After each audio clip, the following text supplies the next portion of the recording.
Hari Hari. So the verse of the evening is text number 9 of chapter 1.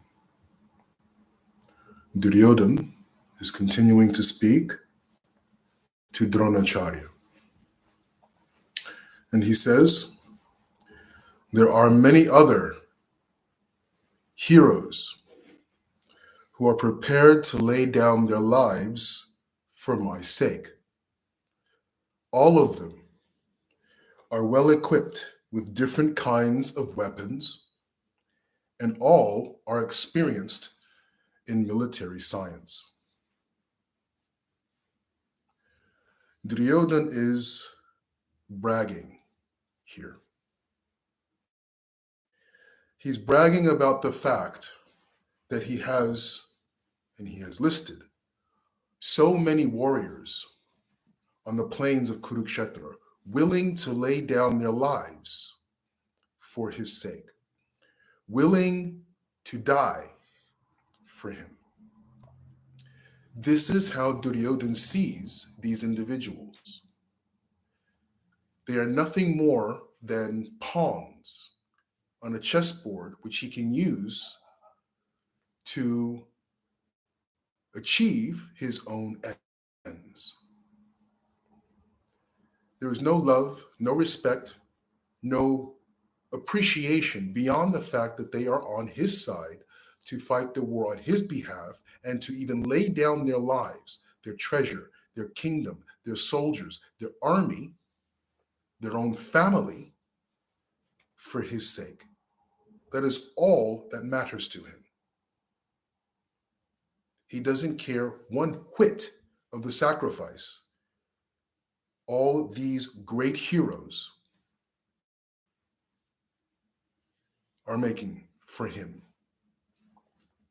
In the relationship between Duryodhana and Karna, we see the transactional nature.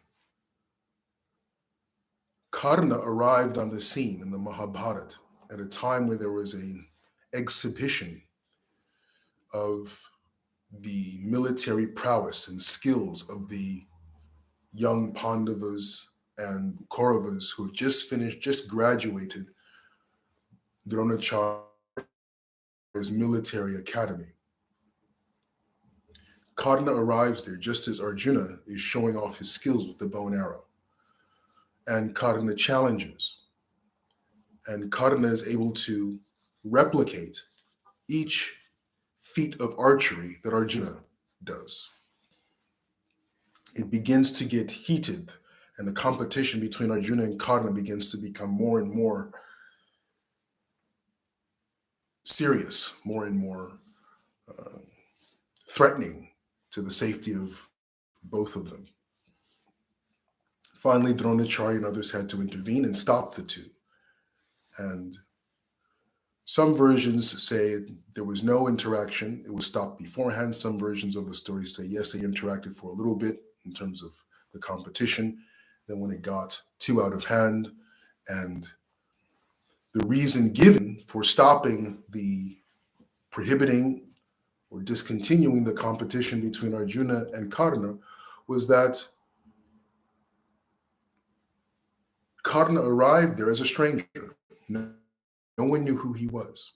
And when they asked him, who are you? He says, my name is Radheya. I'm the son of Radha. And they asked him, well, what is your family? Who do you come from? Are you a Kshatriya? And because Karna did not know who his father was, who his birth family were, those of you who know the story of Karna, it's almost like the story of Moses, right? His mother put him in the river, and he was rescued by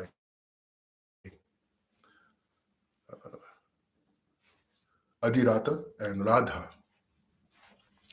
and they raised him as their own. But because he was an orphan, essentially, he was an adopted son, the excuse was given, because we don't know whether or not you're a Kshatriya, then you have no right to stand. This is a military exhibition for Kshatriya princes. And because we don't know what your Varna is, or who your family lineage, what your family lineage is, you cannot participate. Then Karna's adoptive father came on the scene. And Karna's adoptive father was a charioteer. And he embraced Karna. He says, "Oh, I'm so happy to see that you're here on a great, wonderful stage." He was just trying to show his love for his adopted son, Karna. And everyone realized, oh, this is the son of a charioteer, Sutta. Sutta means charioteer. You're Sutta Putras. Many of the servant class were called Suttas.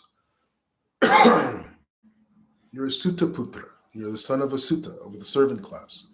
You're not fit to engage in this competition with Kshatriyas.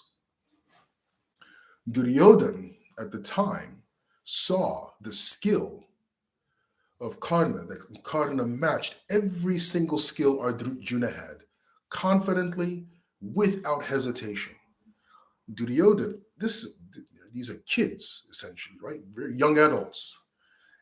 At that early age, Duryodhana is already scheming and planning for a battle with the Pandavas. So he sees in Karna a person who can match Arjuna and potentially defeat him. So immediately he gets up, he stands up, and he says, "I confer upon Karna the kingdom of Anga." It was a kingdom that was under the purview of the Kaurava Empire. And right there, on the spot, Duryodhana crowned Karna the king of Anga, thus elevating him to Kshatriya status. Once again, confirming, if you need more confirmation, that Varna is not determined by birth. It's determined by many things more than birth. A coronation into Kshatriya, role of a Kshatriya, also doesn't make one a Kshatriya, but it is not by birth that one's Varna is determined. It is by quality. So in this estimation, Duryodhana was correct. Karna was obviously the Kshatriya. He had the kavach that was fused to his body from birth that only a Kshatriya would have. The glistening, brilliant earrings fused to his ears from birth. Obviously, the indicator of a remarkable personality. So, in that regard, Duryodhana was correct. For all the wrong reasons, his reasons were to get Karna on his side so that he could eventually, in the future, kill the Pandavas using Karna's skill. But Duryodhana was correct. He recognized that Karna is obviously has all the qualities of a Kshatriya, and he's matching Arjuna target after target. Everything that Arjuna is doing with the bow and arrow, Karna is doing it equally as well, with confidence, without hesitation, and is almost becoming bored in matching Arjuna's skill. That's how skillful Karna was. So when Karna has become the king of Anga by Duryodhana,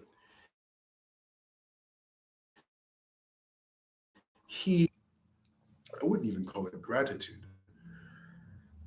He feels such elation that now he is able to confront his arch nemesis. From the very beginning, Karna's nemesis, he wanted to be known as the number one warrior on the planet. And immediately he recognized in Arjuna the one individual who would get in the way of his title, if you will. So immediately became a sworn enemy of Arjuna. And now he sees that he is now have a kingdom giving him the status necessary to accost Arjuna on the battlefield, and Arjuna, as a fellow Kshatriya, would not be able to turn away from him. Right? On the battlefield, the Kshatriyas are obligated to fight when challenged by another Kshatriya. So now Karna has the status where he can challenge Arjuna to fight, and Arjuna has to take up the challenge, like throwing down the gauntlet, right? Of medieval Europe. But what we're trying to highlight here is the transactional nature of the relationship between Duryodhana and Karna. This type of relationship, there are three types of relationship. There is Mitra, Bandhu, and Sakha. The relationship between Duryodhana and Karna was Mitra. It is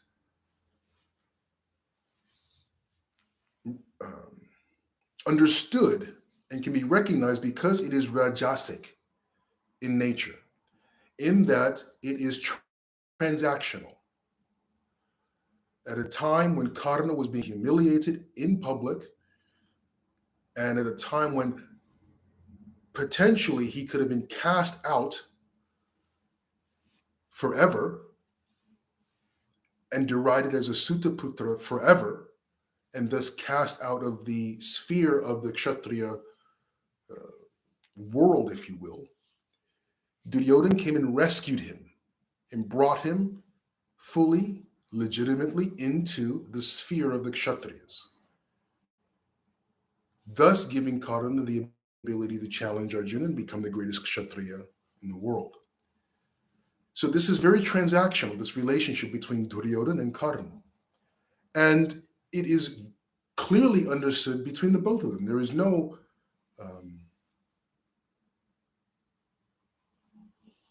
pretense that this relationship is anything other than that. We spoke about in the 2 videos before, episode or Satsang number 6 or 7, where Karna refused even to go on the battle of Kurukshetra while Bhishma was alive, because he fully expected Bhishma to fail, and he wanted to be the one to have defeated the Pandavas. He did not want Bhishma to get the credit of defeating the Pandavas, and Bhishma was in charge of the army while Karna was fighting. Karna was not interested in that.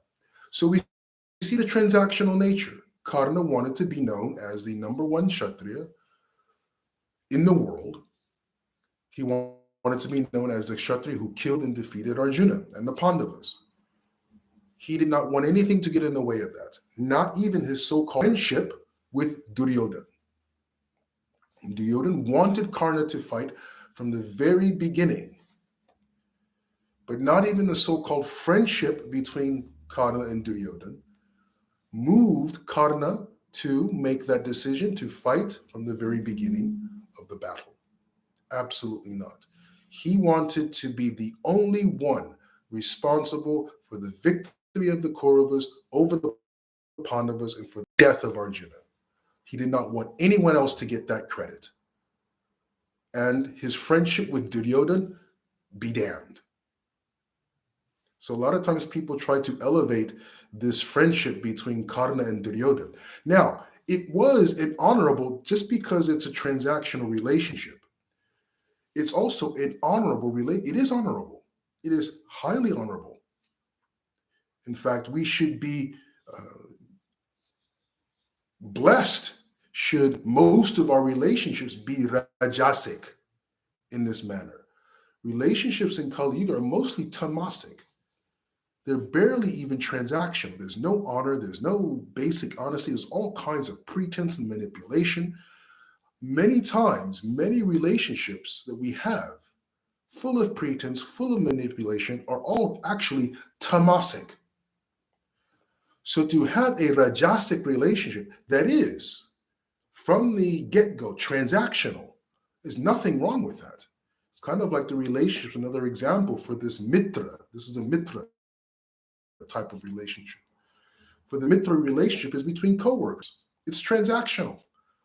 You may have wonderful time, even off the job. You may go out and have fun, go to a movie or to the company picnic and have wonderful interactions, but it's based on a transactional relationship and a transactional environment. That's mitra, and it can be perfectly honorable, perfectly uplifting, and even nourishing. So there's nothing wrong with the mitra relationship. We simply have to know that's what it is, and it is rajasic in nature. When the transactional nature of the relationship is broken, then the relationship falls apart. It doesn't hold. And that's okay. That's what it was. There was no pretense.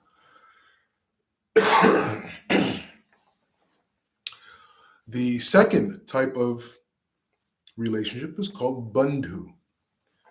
Bandhu means there's a bond. And this type of relationship is sattvic. Rajasic is material, right? It's triguna, three modes of material nature. It's material. Mitra relationship. Bandhu is sattvic. The example of a relationship that is bandhu is Krishna and Sudama Brahman, Sudama Vipra. Krishna and Sudama went to Gurukul together as children. And in that environment, they bonded, that experience. And I also went to Gurukul and bonded with many of my young friends. Those of you who've gone to school, your high school friends, or even grade school, for some of you who were so lucky, you bond. And the bond can last a lifetime. And this is a sattvic relationship, which means it's not transactional. It is not, this, I'm giving you this, we're giving this. Even it may be unsaid, but that's what it is. The bandhu relationship is not transactional. The bandhu relationship, it is sattvic. It is based on a genuine appreciation of the other person's qualities and personality. There's a genuine appreciation there, and a bond develops and holds. Genuine, that's the key. Genuine, honest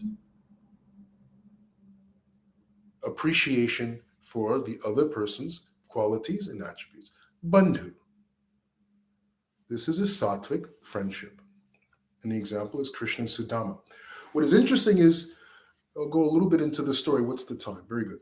I'll go a little bit into the story to help us understand the nature of this relationship, the bandhu type of friendship.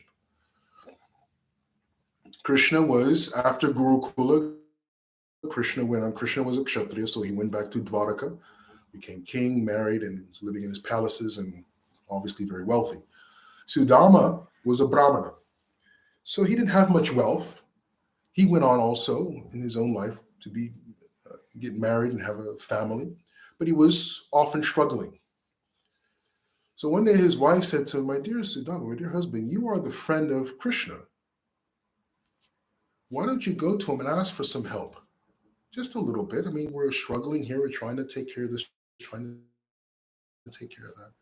Why don't you go and ask Krishna for a little bit of help?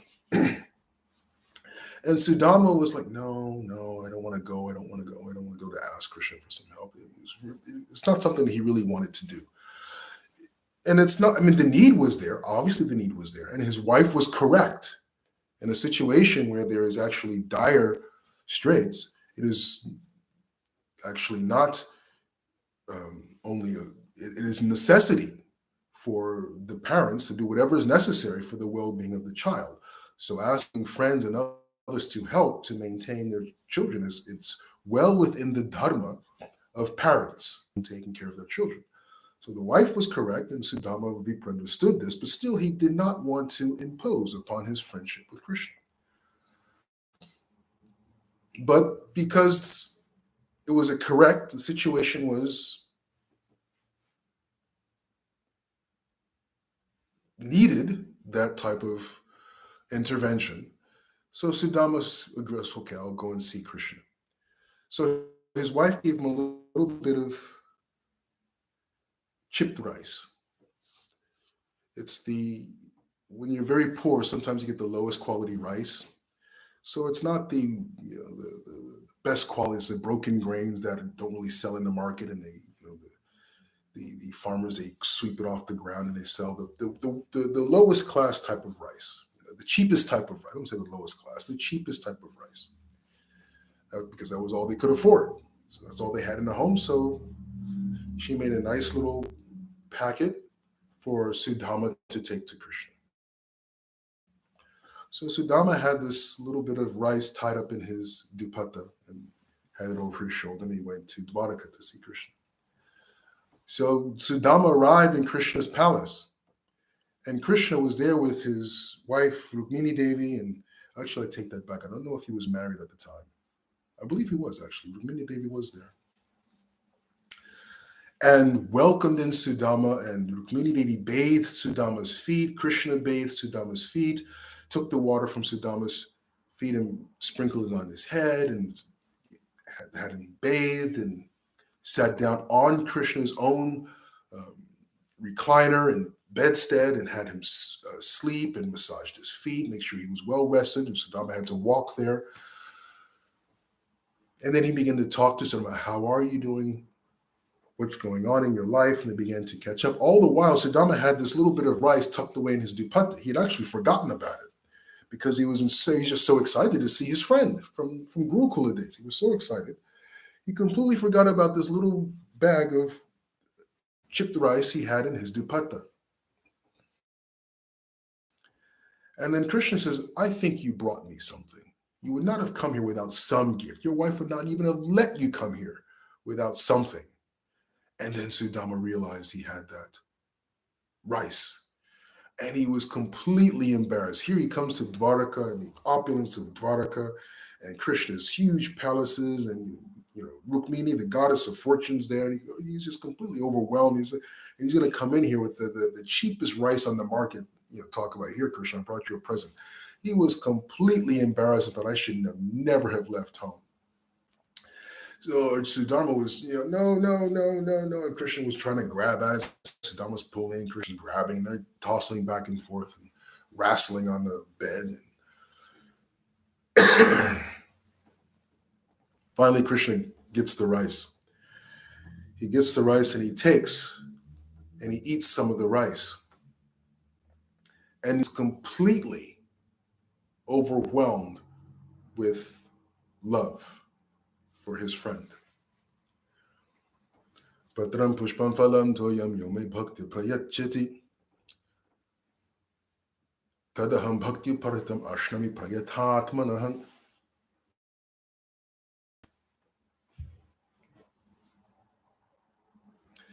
If one offers me with love and devotion a leaf, a flower, fruit, or water, I will accept it.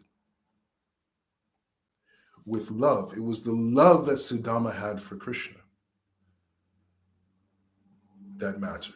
And when Krishna took just a grain of this life, the love that Sudama had was infused in the rice that Krishna took in his mouth, and he was completely overwhelmed with the genuine love and appreciation Sudama had for him.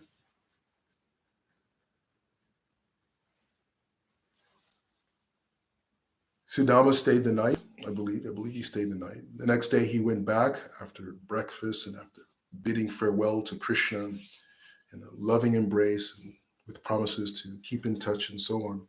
Sudama returned back to his wife. And on the way back, he saw in the distance, he was on the road and he was coming closer and closer, and he didn't recognize exactly where he thought, maybe am I lost? Because this is looking different. There was groves of trees and there was greenery everywhere. In the distance, he saw there was a huge mansion. He's like, I must have taken her closer to this mansion where he thought that he was on the right road. And he sees this lady standing at the front of the mansion, and she's dressed in the most beautiful silks and all kinds of, hair done up and jewelry and this and that. And he's getting closer. He's thinking, maybe I'll go and ask her for directions. He gets closer and closer to her, and he runs. Oh my God, that's my wife. And she comes running from the mansion. And she says, you will not believe what happened. And of course, Sudama believes what happened because it's Krishna. He knows, he understands Krishna is the Supreme Personality of Godhead. I woke up this morning, his wife says, in a mansion with all of these things and everything, whatever, I don't know what you said to Krishna, but he's provided more than we possibly even wanted. Remember, Sudama did not ask for anything. He did not ask anything of Krishna. He did not come once he was there and he was just happy being in the joy in association with Krishna. That was enough for Sudama. That was absolutely enough. He did not ask for anything for Krishna. Didn't even want to give that rice. He was holding on, trying not to give the chipped rice, and Krishna yanked that out of his hands. So Sudama did not ask for anything. And Sudama says, I didn't ask for anything. And his wife says, you don't have to ask. You don't have to ask. It's Krishna. He knows what we need. And if we are just fully open and loving, he will provide everything we need. This is an example used to illustrate the bandhu relationship, in the sense that the relationship between Krishna and Sudama is pure. It is beyond even bandhu. But this example is used to describe bandhu. This relationship is used to describe bandhu because there was no transactional nature to this relationship. Sudama did not ask. He was not trying to get something. Even though he went ostensibly to ask Krishna for help, that was not part of their relationship. The relationship was not one that I go there to ask for help.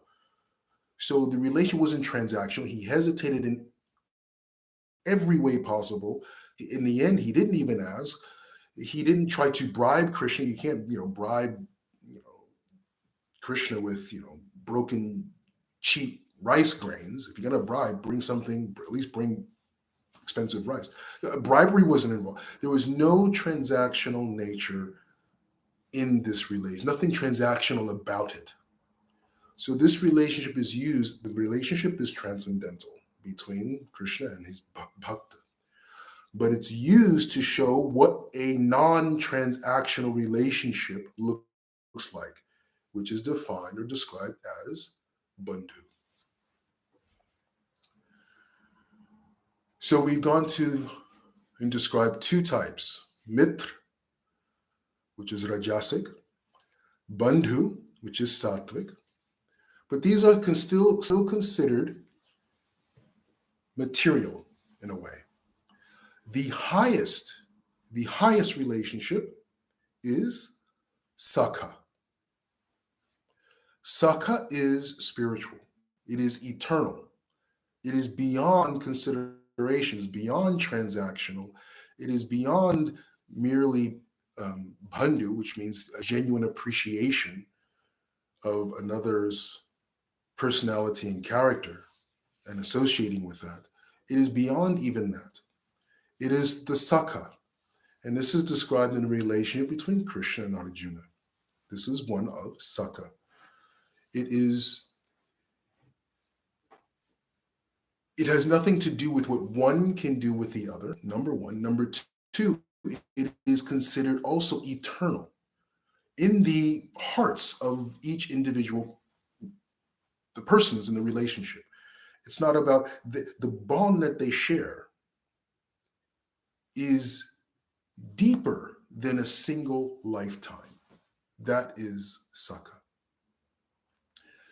In the relationship between Krishna and Arjuna, which is one example to describe, given to show the example of sakha, is the battle of Kurukshetra, or before the battle. Yudhishthira told Arjuna, he says, you should go to Krishna to ask for Krishna's help in the upcoming battle of Kurukshetra. So Arjuna went to Dwaraka. When he arrived there, Duryodhana was already there for the same reason. Duryodhana went to Dwaraka to ask for Krishna's help, to get Krishna's army, and ask for Krishna to be on his side for the war. So Arjuna got there late. He arrived there, and Krishna was asleep. Krishna woke up, saw Duryodhana, Arjuna, and Duryodhana says, I was here first, you have to grant my wish first. Krishna says, okay, well, here's the thing. There's two options. One, you can have me, or you can have my army. If you have my army, they will fight for you 100% to the very last soldier. If you have me, you can have me, absolutely, but I will not fight. I will not pick up a weapon. I don't know what you'll do with me, I'll be there with you, but I will not pick up a weapon. Now, this is a big thing because Krishna is undefeated in battle.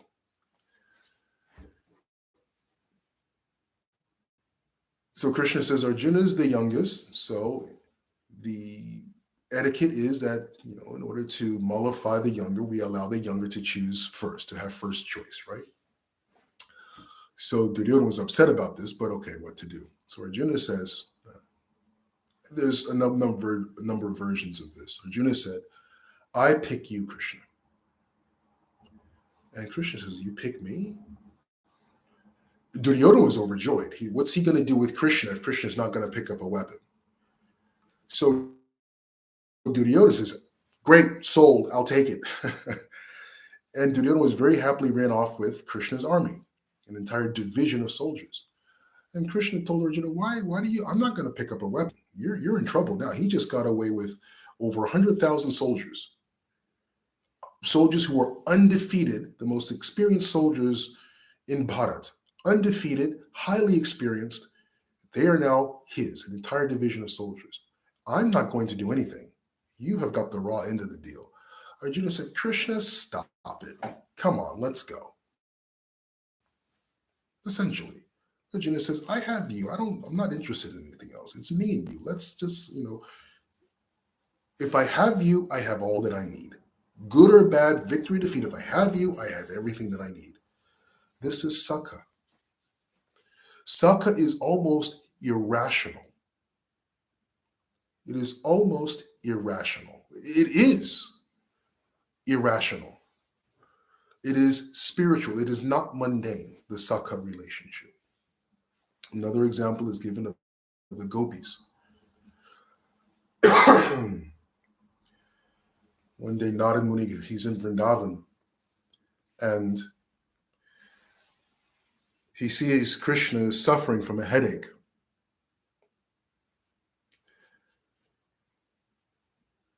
And Narad Muni says, what can I do? How can I help you get relief from your headache?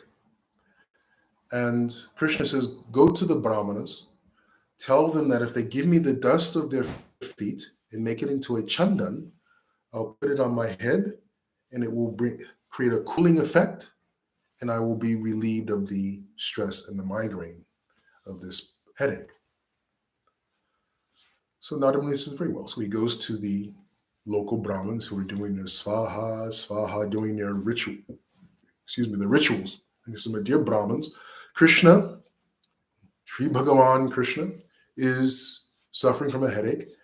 If we have the dust from your feet, we'll make it into a chandan, so Krishna can put on his head, and relieved of the heat, he will have some relief from the headache. The Brahmin said, absolutely not. We're not going to put the dust of our feet on the head of Parabrahma, the Supreme, Krishna. They understood, at least intellectually, that Krishna is a manifestation of Parabrahman, the Supreme Personality. They say, no, if we put our feet, the dust of our feet on the head of Parabrahma, we're going to go to hell. That is an aparad, that is an offense. We're not allowed to do that. That's contrary to etiquette. So Narad Muni, being rejected by the Brahmins, he goes back to Krishna. Krishna, I could not get the dust from the Brahmins. They don't want to go to hell. So Krishna says, okay, we'll go to the gopis of Vrindavan, ask them. So Narad Muni, he goes to the gopis of Vrindavan, and the gopi says, my dear Narad Muni, how is Krishna? And Narad Muni says, he's doing fine, but he's suffering from a headache. And the gopis, really, what can we do to help him? Narad Muni says, well, he's asking for the dust of your feet to make into a little chandan. Before Narad Muni could even finish the sentence,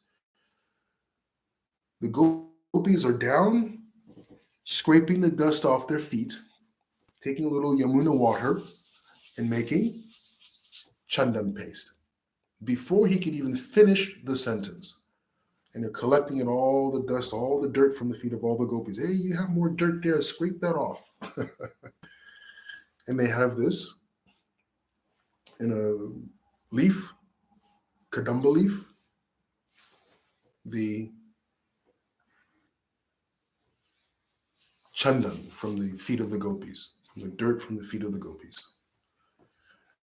And Nada Muni, he's shocked. He takes this, he says, well, thank you. That's precisely what Krishna wanted. However, are you not afraid that you're going to go to hell because we're taking the dust of your feet, putting it on the head of Parabrahman, Krishna? It's an offense. You're going to go to hell. The gopis like, Nada Muni, what are you talking? Who cares? Krishna has a headache. Hell can, we'll deal with hell. Who cares? We'll go to hell then. So what? Sakha, level of relationship, is spiritual, is transcendental, it is irrational to a material, logical mind. That is Sakha. So the three types of relationship, Mitra, Rajasic, Bandhu, Sattvic, and Sakha is Shuddha Sattva. It is pure mode of goodness. It is, and it can be experienced and manifest, even in just because it's spiritual doesn't mean it's something that is unachievable. Quite the contrary. It absolutely can be achievable. And indeed, it has to be something that is intentionally strived for. You don't blunder into a Sakha relationship. All these relationships, Mitra, Bandhu, Sakha, if we're not intentional, then the relationships choose us. And we are buffeted by the nature of the individuals in the relationship. But if we are intentional about our relationships, then we can invest and we can develop those relationships that can lead to the Sakha. Now, this is very important. It's almost like choosing a wife. What was it said? You can always tell a person's future by just looking at the five people that he or she spends the most time with. The five people that an individual spends the most time with, that's their future. If you want to level up, as they say, get new friends. Associate with those individuals that you want to become like. Be intentional in your friendships. It's like a marriage. When you're ready to settle down and be in a relationship, you have a very, very, well, you certainly should have a very, very clear idea of a basic idea, basic but clear idea. It doesn't have to be, obviously we know we're not going to, if you have a 108 points checklist, let's be realistic here, but there must be a clear idea of the type of the base of the type of person you would like to have, patient and honest, for example. So we must go into even friendships, and we must treat them, we must be deliberate and intentional about developing such friendships. Now, some friendships are going to come at you because of work, because of family, because of neighbors, where you live, for any number of reasons, friendships will come to you. So I'm not saying that for every single friendship you have to be so intentional. That's almost impossible. Friendships come your way without your asking for them, just like enmity comes your way without your asking for them. Perfectly fine. What I'm saying is that there are times where we should develop a basic ability to be intentional about one or two relationships. Be intentional about wanting to be in a friendship, not a relationship, a friendship that is or can grow to the Shuddha Sattvic level. That can be Sakha, right? In the understanding and seeing the relation between Krishna and Arjuna, it may seem like it was transactional, right? Arjuna went there to get Krishna on his side. Krishna wanted the dust of the gopis' feet. It was not so much the transactions were actually the least of the issue. They were not the issue at all. Arjuna could care less whether or not Duryodhana got the armor. Arjuna could care not one whit whether or not Krishna picked up a weapon or not to help fight. right? The gopis cared not whit whether they would go to hell or not because of the offense of putting a dust on the head. It was irrelevant. How could they serve the interest of their Sakha, their friend? Even the term friend is actually, when discussing using the word Sakha, the English word friend is actually a step down. The word friend does not even begin to describe what Sakha is. In the 11th chapter of Bhagavad Gita, Arjuna says to Krishna, after seeing Krishna's universal form, Arjuna says, "Oh my God, what have I done? Here you are, the Virat Rupa, and I have treated you like my best friend, like my Sakha. Eating from the same plate, sleeping on the same bed, teasing, joking, hurling insults at you, teasing you, humiliating you in front of others, as friends do, right?" Arjuna threw himself down and says, "I'm so sorry," after seeing the Virat Rupa.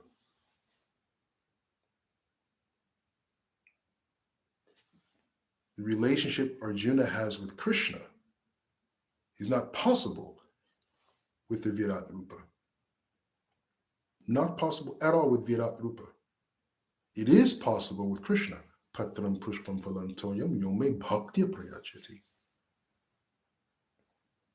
It is with bhakti, that's all that's required. So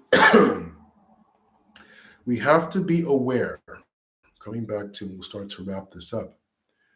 There are persons out there like Duryodhans who are rajasic in nature, and they are our mitra, they are our friend, but it's highly and entirely transactional. You scratch my back, I scratch yours. The moment you scratch my back and it causes me pain, I will either retaliate or the relationship is finished. Marriages in this day and age are transactional, completely rajasic in nature. Very, very few marriages are actually sattvic. Rarer still are those relationships that are shuddha sattvic, that are beyond material considerations. Rare does not mean non-existent. They're not only are they existent, they're actually quite or very well within the possibility and scope of our existence. We're actually able to be in a sattvic relationship, a shuddha sattvic relationship is actually our constitutional nature. The aberration is not being in a shuddha sattvic relationship. That's the aberration. The aberration is not sakha, friendships. The aberration is that we are so covered by maya and ahankar, we are so ill, we are so diseased that we are stuck in bandhu or mitra, or worse, tamasic relationships, which are basically just animalistic. If I'm hungry, I'll eat you. If I'm not, good luck. Don't be around me when I'm hungry, otherwise I'll devour you. That is a hastani sahastanam apadhani chatushpadam falguni tatra mahatam jivo jivasya jivanam. Those without hands are prey for those who have hands. Those without legs are prey for the four-legged. The weak are the subsistence of the strong, and the general rule holds that one living entity is food for another. This is tamasic, right? I have hands. If you're around me, I'm going to conk you over the head. I am strong, you are weak. That's the relationship. That's tamasic. So even though I often deride Duryodhana and Karna in the sense that it is not the pinnacle of relationships, the relationship between Duryodhana and Karna at least is rajasic. At least it is humane, if nothing else. It is honorable. It is honest. There is no pretense. It is reactionary. It is transactional, but it is honest. Relationships in this world are just tamasic. Who is weak? Who is strong? That's the relationship. Today I'm strong. I'm the dominant. This is how I'm going to dictate the relationship. I'm going to dictate the friendship. If tomorrow you're strong, then you dictate the terms of the friendship, of the relationship. That's how it commonly is in modern society, unfortunately, Kali Yuga. But remember, that's the aberration.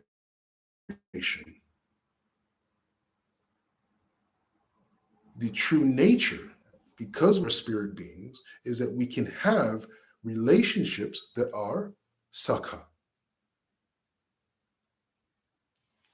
the level of sakha, characterized by the quality of shuddha sattva.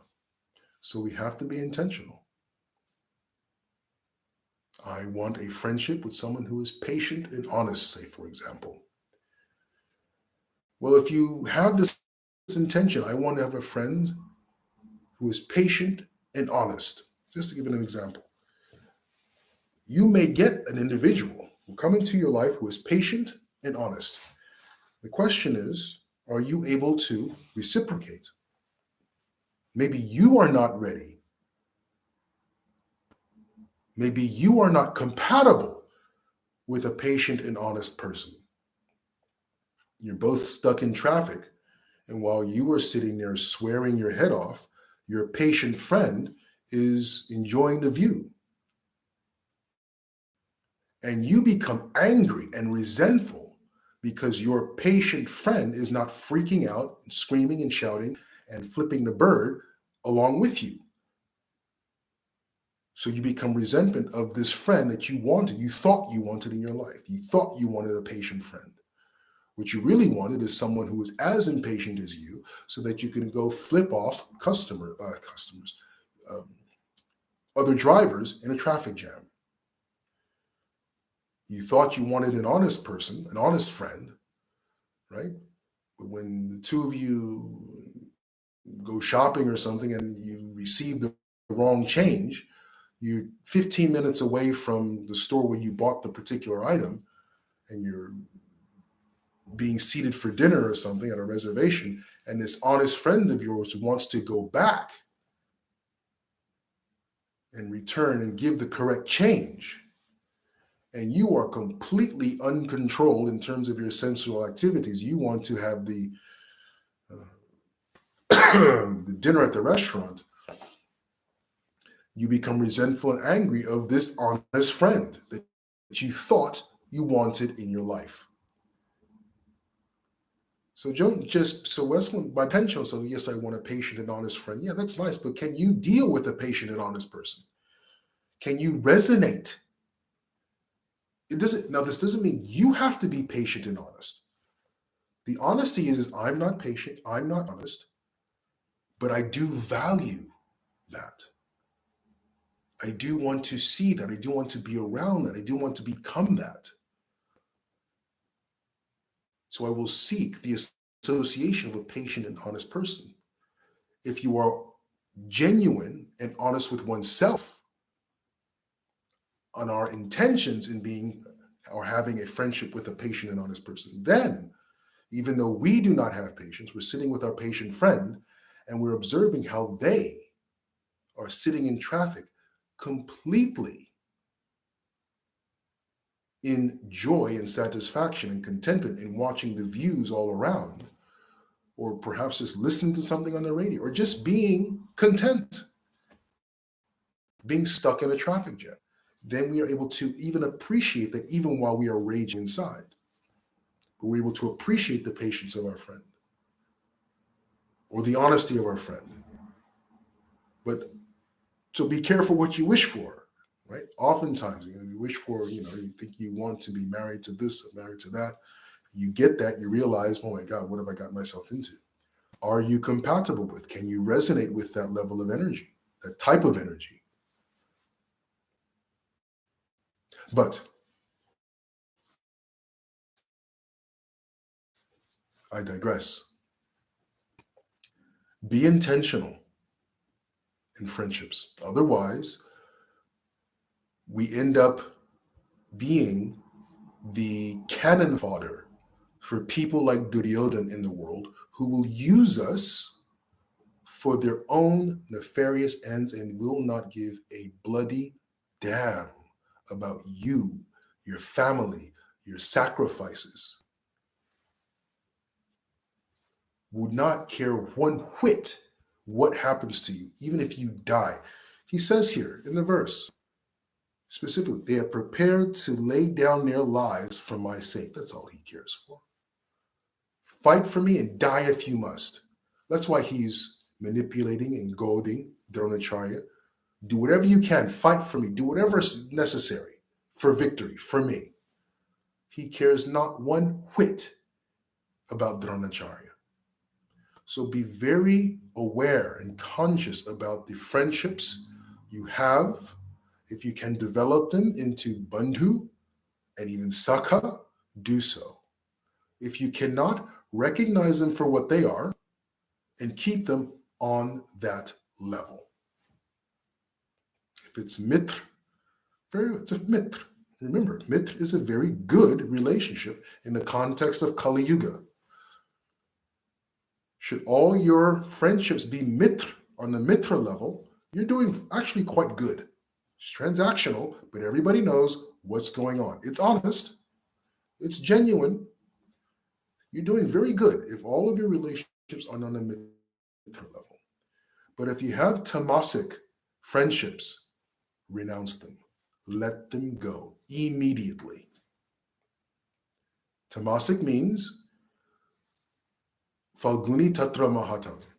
That's the principle. Falguni Tatra Mahatam. Falguni means weak. Mahatam means powerful. That's the dynamic in a tamasic friendship or relationship. Who is powerful? Who is weak? And that swings a relationship or that determines the nature, the tenor, scope of the relationship. That's a tamasic relationship. Let it go. Renounce it. Get away from it. It will destroy you. Hari Hari.